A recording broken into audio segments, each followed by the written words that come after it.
हमारे साथ समाजवादी पार्टी के इंडिया गठबंधन के प्रत्याशी नौजवान साथी पूर्व एमएलसी आनंद भदौरिया जी, मंच पर उपस्थित राष्ट्रीय अध्यक्ष महान दल केशव देव मौर्य जी, यहाँ के पूर्व विधायक सुनील लाला जी, कृष्णराज जी, वीरेंद्र वर्मा वीरू जी, मंच पर उपस्थित पूर्व विधायक अनूप गुप्ता जी, रमेश शुक्ला जी, राम हेतु भारती जी, रमेश राही जी, मोहम्मद फुरकान, वरुण चौधरी जी, शमशेर बहादुर जी, विकास यादव जी, पूर्व विधायक मोमदी, दाऊद अहमद साहब, सुरेश यादव जी, अनुराग पटेल जी, अखिलेश वर्मा जी, छतपाल यादव, मोहन वाजपेयी जी, श्रीमती अंजलि सिंह जी पट्टी सरदार जी, वैजना लोधी जी, सचिन जायसवाल, अनिल वर्मा जी, कांग्रेस पार्टी के जिले के अध्यक्ष प्रहलाद पटेल जी, अविनाश मिश्रा जी, प्रमोद लोधी जी, टीटू गुप्ता जी से लेकर के बहुत सारे समाजवादी पार्टी, महान दल,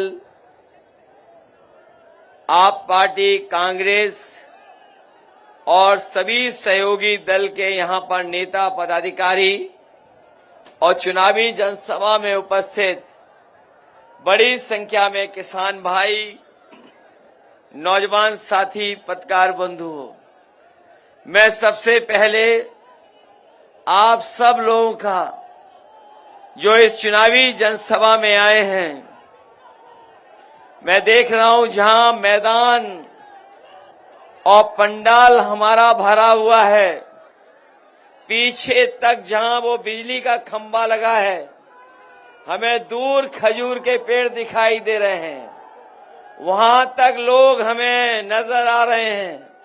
वहीं बाईं तरफ सड़क पे भी लोग हैं। ये जो गुलमोहर का पेड़ लगा है, पेड़ के ऊपर भी है, नीचे भी है, इधर बाईं तरफ और दाईं तरफ पूरा का पूरा भरा दिखाई दे रहा है। पेट्रोल पंप में पूरे बड़ी संख्या में हमारे साथी दिखाई दे रहे हैं और दूर जहां हेलीपैड लगा है, बना है, चारों तरफ लोग हमें दिखाई दे रहे हैं। जो छाया में जगह पा गए वो छाया में खड़े हैं, लेकिन छाया जहां नहीं मिली, धूप में भी थोड़ा बहुत अपना गमछे का सहारा लेकर के, लेकिन खुले आसमान में, इस गर्मी में, धूप में खड़े हुए लोग हमें दिखाई दे रहे हैं। और पंडाल का मुझे एक भी खंभा ऐसा नहीं दिखाई दे रहा है जहां पर हमारे नौजवान न खड़े हों। कई जगह बिल्कुल बेल की तरह जा रहे हैं, ऊपर चढ़े जा रहे हैं। जिन्हें खंबे पे जगह मिल गई वो खंबे पर हैं, लेकिन खंबे से चढ़ करके पंडाल के ऊपर भी पहुंच गए हैं।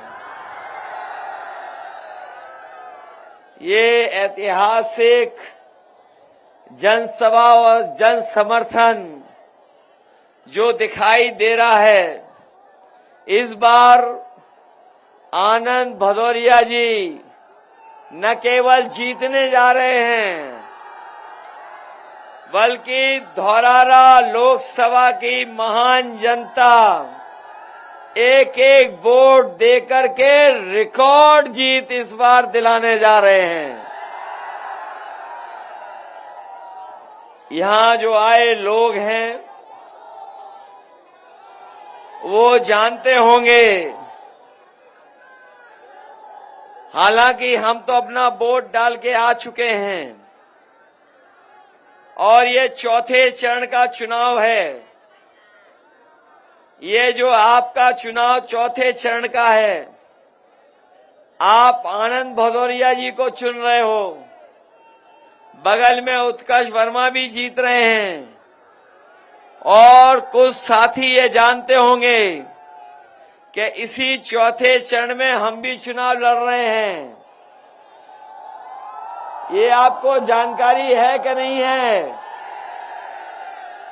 हम अपना चुनाव रोक करके आप सबसे निवेदन अपील करने आए हैं कि नौजवान साथी आनंद भदौरिया को वोट दे करके जिताने का काम करना।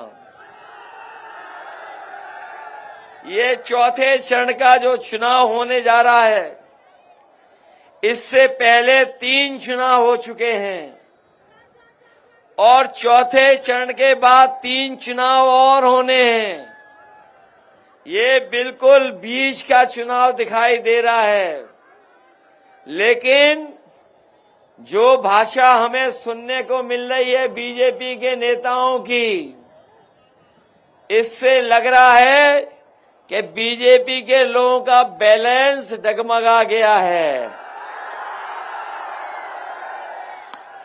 और ऐसा डगमगाया है कि सभी बुनियादी मुद्दे भूल गए हैं। वो जो बुनियादी सवाल हैं किसान के, नौजवान के, महंगाई के, बेरोजगारी के, वो सब भूल चुके हैं और जनता भी जान गई है 10 साल में कि भारतीय जनता पार्टी के नेताओं की सब बातें झूठी थी और इनके झूठे वादे निकले। जो लोग कहते रहे हैं कि वो दुनिया की सबसे बड़ी पार्टी है, लेकिन 10 साल दिल्ली के और 7 साल उत्तर प्रदेश सरकार के जब आकलन करते हैं तो महसूस होता है कि ब्रह्मांड की सबसे झूठी पार्टी अगर कोई है तो वो भारतीय जनता पार्टी। हमारे किसान भाई, बताओ आपको धोखा दिया इन्होंने कि नहीं दिया? कहने को तो ये कह रहे थे कि आय दोगुनी हो जाएगी, जो किसान पैदावार करेगा उसको लाभकारी मूल्य तो देंगे ही देंगे, लेकिन अपने किसानों को खुशहाली के रास्ते पे लाने के लिए उनकी आय दोगुनी कर देंगे। ये 10 साल हो गए हैं। हमारे किसान भाई बताओ क्या आपकी आय दोगुनी हो गई है? न आय दोगुनी की इन्होंने और न ही हमारे किसानों की कोई मदद की, न उनके पक्ष में कोई फैसले लिए। और जिस तरह से लगातार महंगाई बढ़ी है और लागत की कीमत बढ़ी है, उससे हमारा किसान संकट में चला गया, दुखी हो गया। और अभी हाल में आपने पढ़ा होगा और बहुत से जागरूक लोग जानते हैं कि ये दिल्ली वाली सरकार ने बड़े बड़े उद्योगपतियों का कर्जा माफ कर दिया। हमारे किसानों की जो बैंकों से कर्ज थी, कर्ज तो नहीं उन्होंने माफ किया, लेकिन हमारे बड़े बड़े देश के जो उद्योगपति थे, उनके खासम खास लोग, उनका कर्ज माफ कर दिया। 16 लाख करोड़ किसानों का नहीं बल्कि उद्योगपतियों का कर्ज माफ किया। और जब नियम बनाया कर्ज माफी का, तो नियम बनाया कि जिन्होंने 5 करोड़ से ऊपर का बैंकों से कर्ज लिया है उनका कर्ज माफ होगा। हमारा किसान गरीब केवल लाखों में कर्ज लेता है। उन्होंने नियम बनाया कि 5 करोड़ से ऊपर का कर्ज माफ होगा, लाखों का कर्ज माफ नहीं किया। हम अपने गरीबों को, किसान भाइयों को और गांव में रहने वाले लोगों को भरोसा दिला के जा रहे हैं। इंडिया गठबंधन और समाजवादी पार्टी ने तय किया है आने वाले समय में सरकार बनने जा रही है। अगर ये लोग बड़े बड़े लोगों का कर्ज माफ कर सकते हैं तो हम लोग भी अपने गरीब और किसानों का कर्ज माफ करने का काम करेंगे। कर्ज माफ करेंगे और अपने किसानों को एमएसपी लाभकारी मूल्य के लिए कानूनी अधिकार दिला करके इनकी मदद करने का काम करेंगे। जो लोग कहते हैं विकसित भारत हो जाएगा, जो सपना दिखा रहे थे विकसित भारत का, अगर हमारे प्रधानों ने मदद ना की होती, इन्होंने प्रधानों से पैसा वसूल करके विकसित यात्रा कराई, ये विकास विकसित यात्रा जो थी इनकी, भारत विकास की और विकसित यात्रा जो इन्होंने की, हमारे किसानों से और नहीं बल्कि प्रधानों से पैसा वसूला। प्रधानों ने अगर पैसा न दिया होता तो इनकी विकसित भारत यात्रा भी नहीं हो पाती। इसलिए अपने किसानों को भरोसा दिला के जा रहे हैं। मंडी बनानी पड़ेगी, मंडी बनाएंगे। सस्ती बिजली, आपकी सिंचाई मुफ्त पहले की तरह और कानूनी अधिकार आपकी फसल के लिए एमएसपी देने का काम होगा। जहां किसान हमारा इस सरकार के खिलाफ वोट डालने के लिए तैयार है, वो अभी किसान भूला नहीं है कि किस तरीके से थार ने हमारे किसानों की जान ले ली। इस बार एक एक वोट डाल करके इनको सबक सिखाने का काम करने जा रहा है किसान। जहां किसान दुखी, वहीं नौजवान के सामने इन्होंने सपने तोड़ दिए। ये हमारा नौजवान जानता होगा, परीक्षा देने गया, एक एक परीक्षा की तैयारी की, कोचिंग की, लेकिन जब परीक्षा दे करके घर लौटा तो पता लगा कि पेपर लीक हो गया।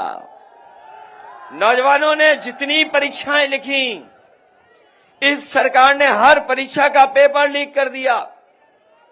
जो लोग परीक्षा दे करके आए होंगे, नौजवान जिन्होंने तैयारी की होगी, वो जानते होंगे 1, 2, 3, 4, 5 पेपर नहीं बल्कि 10 पेपरों से ज्यादा परीक्षाएं लीक हुई हैं।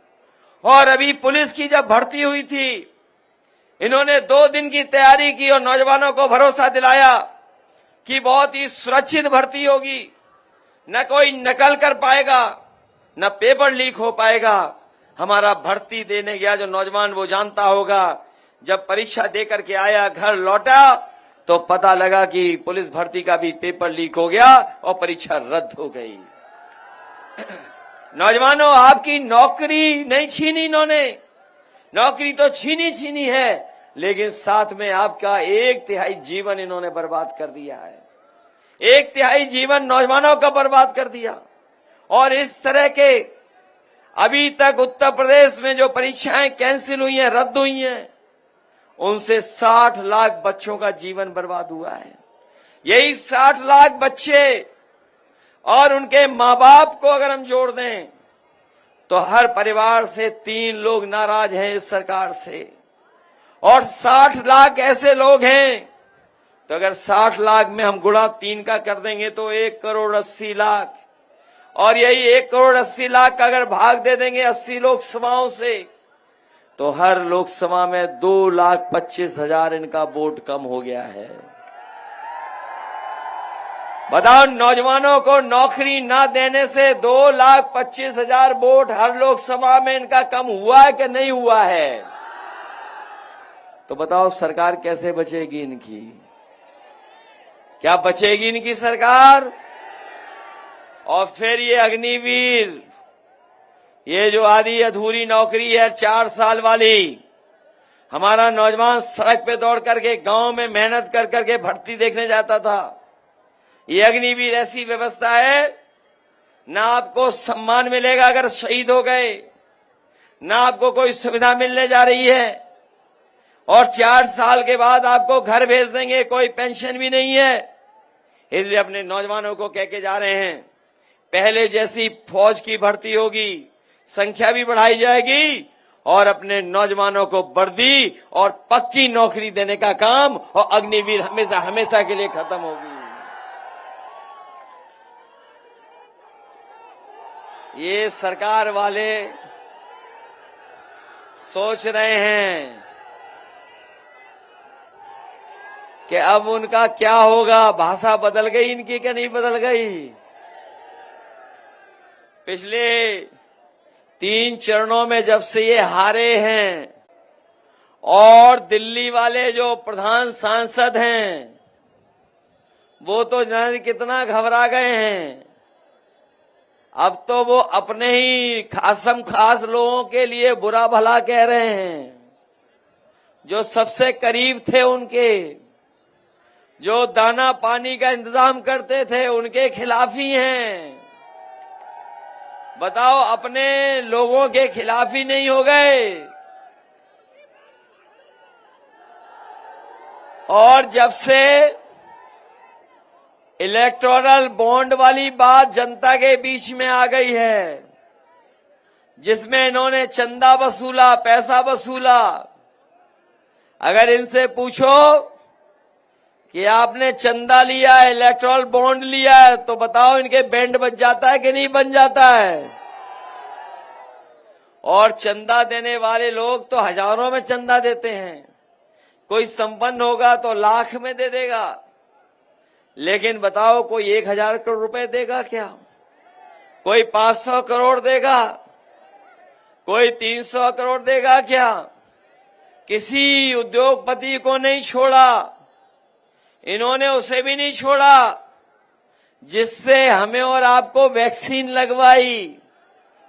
बताओ, वैक्सीन लगवाने वाली कंपनी से चंदा वसूल लिया कि नहीं वसूल लिया?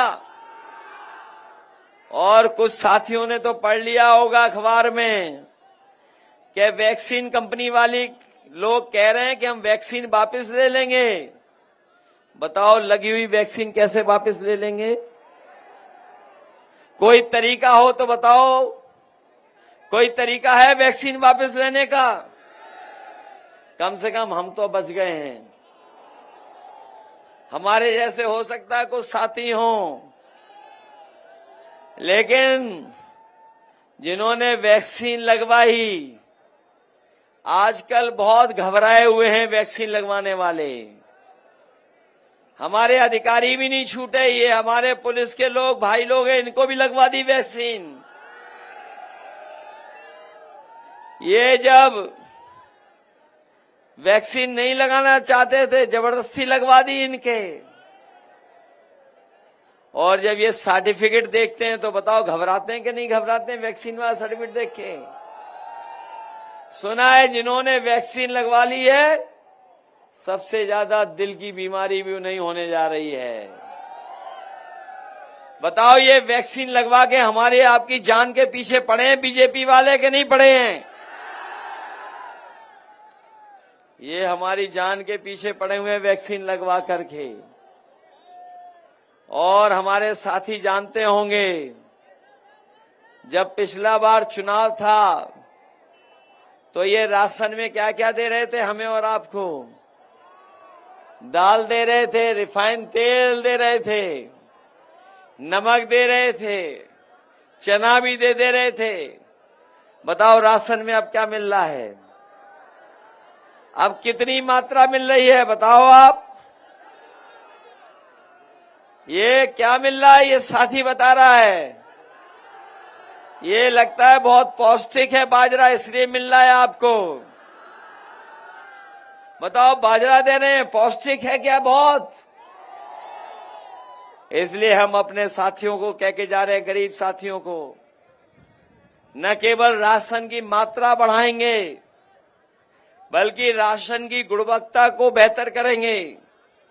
और आपने देखा होगा इधर बाजार में भी बहुत पैकेट का आटा बिक रहा है, और जो संपन्न लोग हैं, शहर में रहने वाले लोग हैं, ये पैकेट का आटा पौष्टिक खा रहे हैं, लेकिन हमारे गरीब को नहीं मिल रहा है। इसलिए समाजवादी पार्टी ने तय किया है, जो हमारे गरीबों को राशन मिल रहा है उसकी गुणवत्ता को बेहतर करेंगे। गुणवत्ता के साथ साथ हम लोग पौष्टिक पैकेट का आटा के साथ साथ डाटा भी फ्री दिलाने का काम करेंगे, क्योंकि जब पौष्टिक गुणवत्ता के साथ आटा मिलेगा तो हमारे गरीब का स्वास्थ्य बेहतर होगा। और जब कोरोना के समय पर हम लोगों ने देखा, जब स्कूल कॉलेज बंद थे, तो जिनके पास कंप्यूटर, लैपटॉप या डाटा था, उनके बच्चों का साल नहीं बर्बाद हुआ।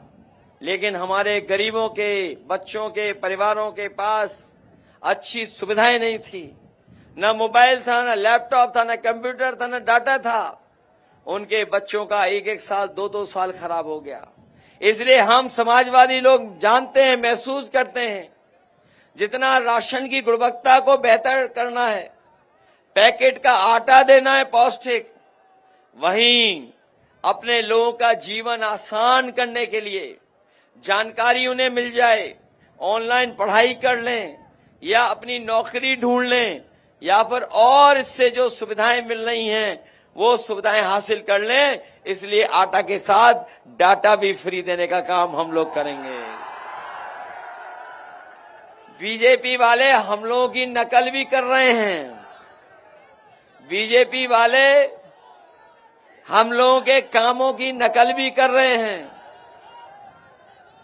समाजवादियों ने लैपटॉप दिया था। हमारे बहुत सारे नौजवान यहां हो सकता हो जिनके परिवार में लैपटॉप मिला हो किसी न किसी को। जो लैपटॉप दिया था वो ऐसा दिया था कि जब ऑन करते थे तो नेताजी हम लोग ही दिखाई देते थे। उसकी भी नकल कर ली सरकार ने। हम लोगों ने इतना बड़ा लैपटॉप दिया, बीजेपी वालों ने इतना छोटा कर दिया। बताओ, छोटा कर दिया कि नहीं कर दिया? और इतना रद्दी और खराब वाला दिया कि नौजवान अपनी उंगली घुसता रहे, चलता ही नहीं है। बताओ, ये बात है कि नहीं है? न केवल ये स्मार्टफोन रद्दी दिया है, बल्कि बीजेपी वालों ने बोरी में से चोरी भी शुरू कर दी। पहले बोरी में से चोरी कितनी की थी, और अब फिर खाद कितनी चोरी कर ली। कभी कभी मैं सोचता हूं ये कहां से सीख के आए हैं। ये सीखे हैं पार्ले जी के बिस्किट पैकेट से। जो पुराने लोग होंगे वो जानते होंगे पार्ले जी का बिस्किट पैकेट पहले कितना बड़ा आता था। और जैसे महंगाई बढ़ी और कंपनी अपना मुनाफा कमाना नहीं छोड़ा, तो बताओ पैकेट छोटा होता चला गया कि नहीं चला हो गया। आज कितने का पैकेट आता है? पहले आता था बड़ा पैकेट, अब आ रहा है 5 बिस्किट का पैकेट। 5 बिस्किट, और बीजेपी वाले आ गए तो आपको बाजार में 1 बिस्किट वाला पैकेट मिलेगा। बताओ, बोरी की चोरी हो गई कि नहीं हो गई? पहले 5 किलो, फिर 5 किलो, और इस बार आ गई बीजेपी सरकार तो आपको खाद भी पाउच में मिलेगी, खरीदना पड़ेगा। ये बोरी की चोरी रोकना चाहते हैं। और समाजवादियों ने तो एम्बुलेंस दी थी, गांव में पहुंच करके मदद करती थी लोगों की। इन्होंने एम्बुलेंस ही खराब कर दी।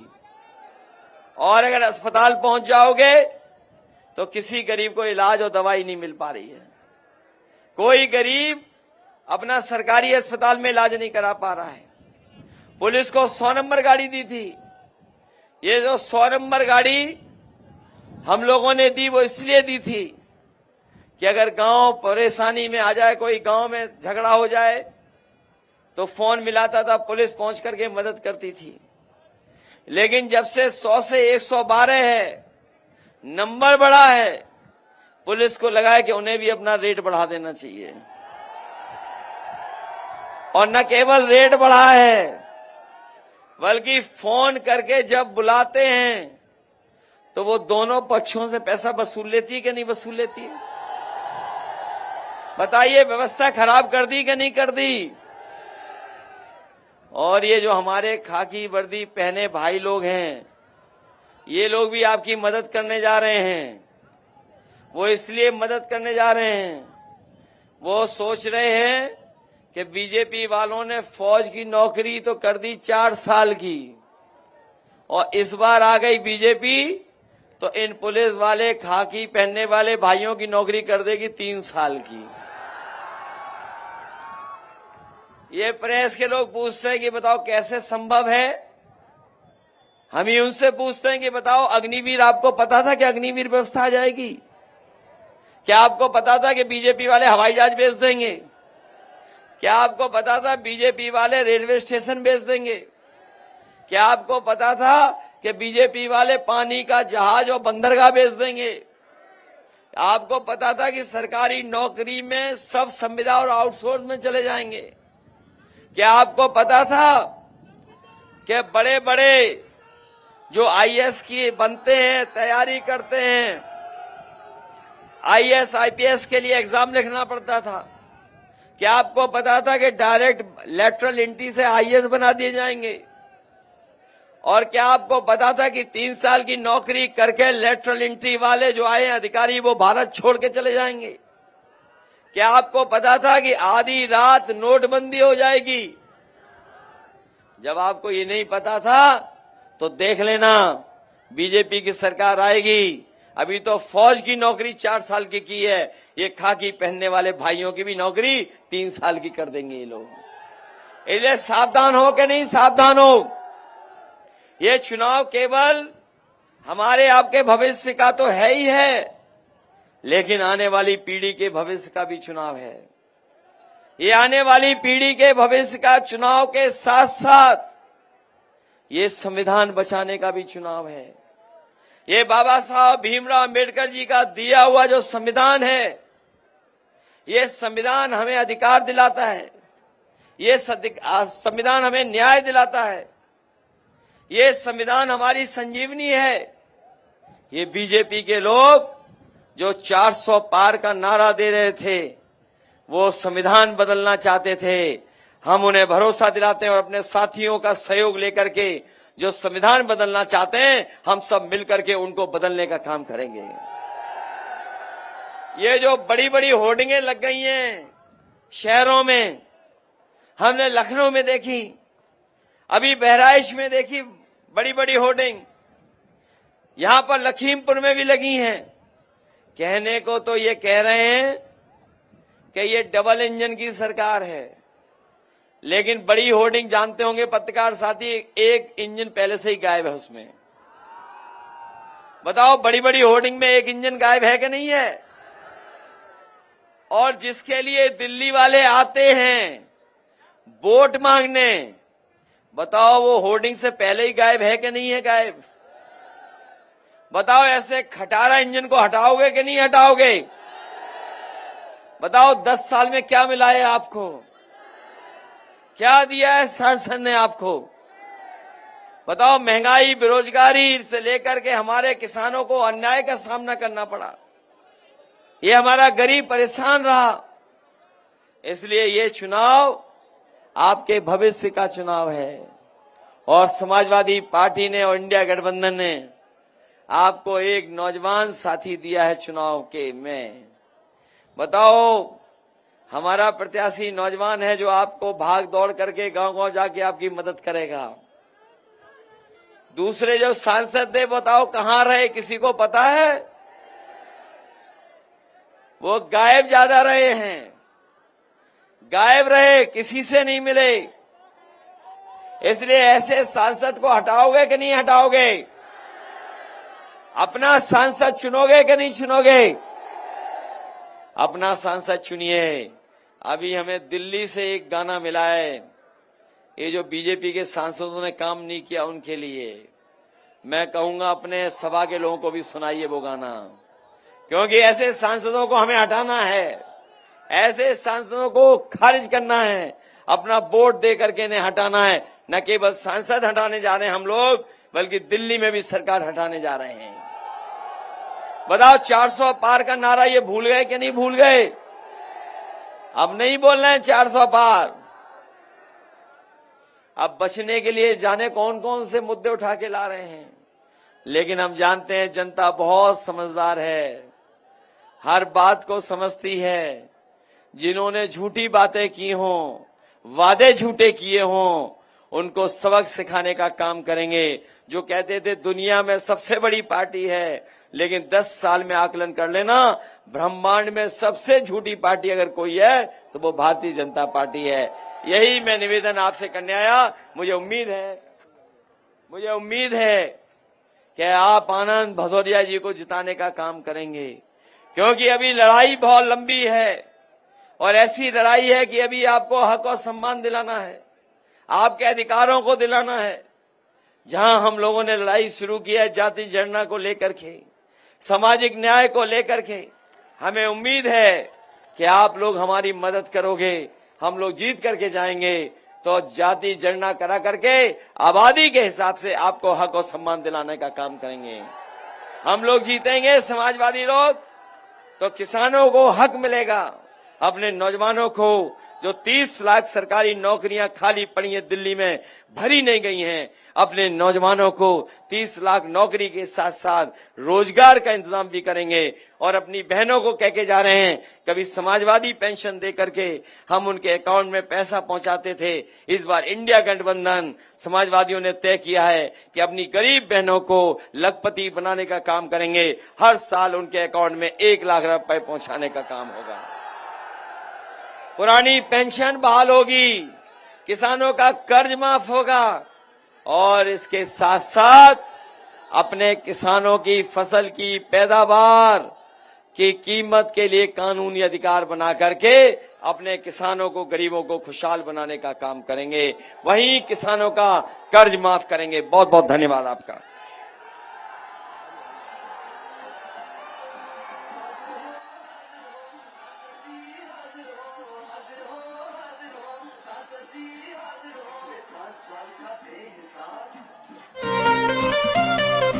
हाजिर हो सांसद जी, हाजिर हो सांसद जी, हाजिर हो। पिछले 5 साल का दे हिसाब, क्या दिया क्षेत्र को दे जवाब। बहुत हुए प्रचार के किस्से, क्या सच में आया जनता के हिस्से। सांसद जी आकर बतलाओ, नहीं तो वापस फिर ना आओ, नहीं तो वापस फिर ना आओ, नहीं तो वापस फिर ना आओ। हाजिर हो सांसद जी, हाजिर हो